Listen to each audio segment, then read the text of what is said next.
So on a critical infrastructure side, you have this secure gateway edge, right?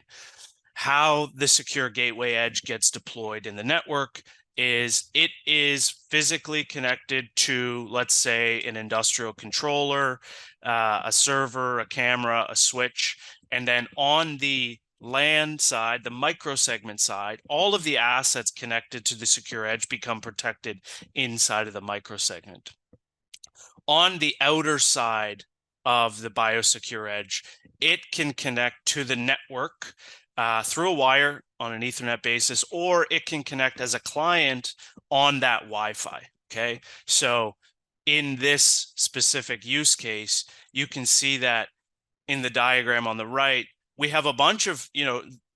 legacy controllers that have typically either been air gapped because the owner of the network doesn't want those devices connected because they have baked in vulnerabilities, or they have no good way to protect them, or they want to connect them, but they don't want to spend all the money required to actually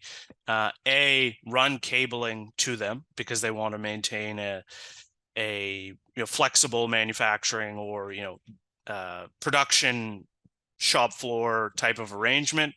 And then on the networking side, they don't want to have to implement some sort of packet inspection or networking protection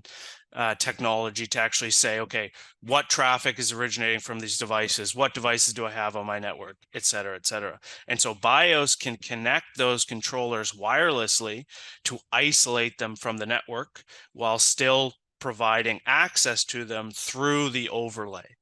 And so you can imagine, before,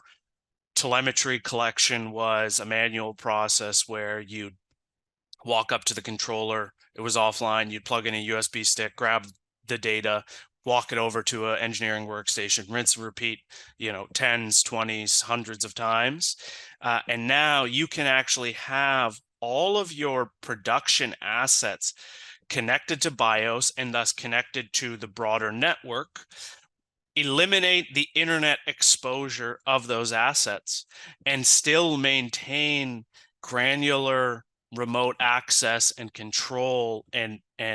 traffic to those assets without all of that exposure. So it's quite a powerful use case for secure gateway edge.